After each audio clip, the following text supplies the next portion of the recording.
Hello everyone, this is Vijeta. Once again, I welcome you people on my channel Vijeta EduTalk. आज मैं फिर से आप लोगों के लिए एक नया वीडियो लेकर आई हूँ। ये वीडियो ईडियम्स एंड फ्रेजेस का है। ये ईडियम्स एंड फ्रेजेस का पार्ट 11 है। अगर आप इससे पहले के वीडियोस देखना चाहते हैं तो आप मेरे चैनल पर सर्च कर सकते हैं। इस वीडियो में मैं आपको 10 नए ईडियम्स के बारे में बताऊंगी, इनके हिंदी में अर्थ बताऊंगी और कैसे आप इन्हें अपने सेंटेंसेस में यूज़ कर सकते हैं, ये उदाहरण देकर भी आप लोगों को बताऊंगी।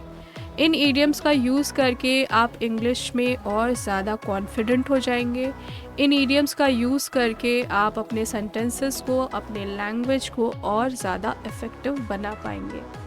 आज जिन ईडियम्स के बारे में हम लोग बात करने वाले हैं वो है to pay in one's own coin, to pick holes in another's coat, to have a finger in the pie, as easy as pie, pie in the sky, to be poles apart, to pop the question, from pillar to post, to push the boat out, to fly into a rage. First idiom is to pay in one's own coin. It means बदला चुकाना या जैसे को तैसा करना. For example, the intention of paying one in one's own coin is bad. यानी जैसे को तैसा करने की मंशा करना या जैसे को तैसा करने की मंशा रखना खराब है. Next one, to pick holes in another's coat, यानी किसी में दोष तलाशना, किसी में अवगुण तलाशना, किसी में खराबी या डिमेरिट जिसे आप कहते हैं उसकी तलाश करना. For example, good people don't pick holes in another's coat, यानी अच्छे लोग दूसरों में दोष नहीं तलाशते हैं या अच्छे लोग दूसरों में अवगुण नहीं तलाशते हैं. Next one, to have a finger in the pie, यानी किसी मामले में रुचि रखना. For example, he has a finger in the pie of village politics, यानी गांव की राजनीति में वह रुचि रखता है या गांव की राजनीति में वह इंटरेस्ट रखता है. Next one, as easy as pie, यानी बहुत ही सरल, बहुत ही आसान या बहुत ही easy. For example, the question is as easy as pie, यानी सवाल बहुत ही सरल है या प्रश्न बहुत ही आसान है, इजी है. Next one, pie in the sky, it means झूठी आशाएं. For example, we should not depend on pie in the sky, यानी हमें झूठी आशाओं पर निर्भर नहीं रहना चाहिए. Next one, to be poles apart, it means एक दूसरे से कोसों दूर, यानी बिल्कुल ही भिन्न, बिल्कुल अलग.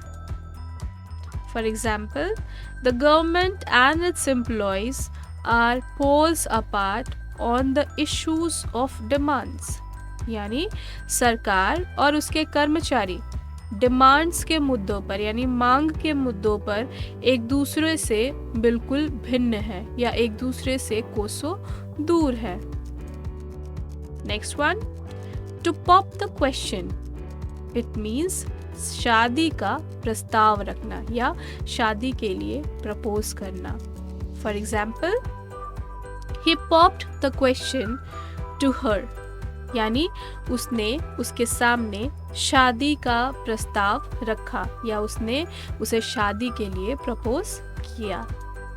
Next one, from pillar to post, यानी मारा मारा फिरना, एक स्थान से दूसरे स्थान को दौड़ना.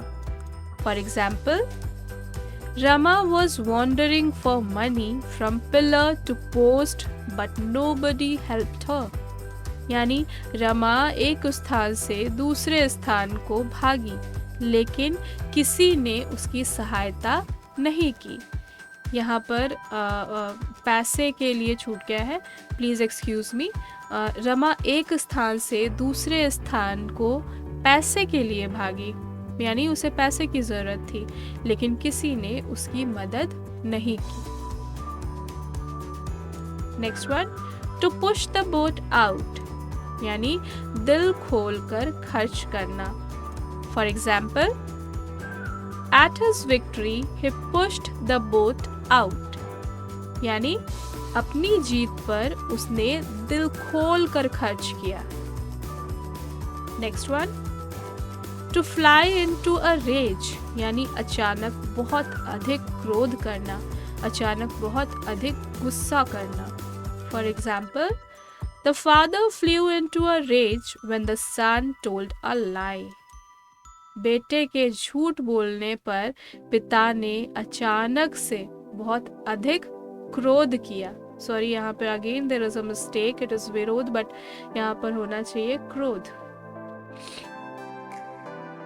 आई होप कि ये 10 idioms आप लोगों को अब अच्छे से समझ आए होंगे, and you people are really benefited from this video. If it is so, please like my video, share it with others, those who need it, and do subscribe my channel for further videos. Thank you.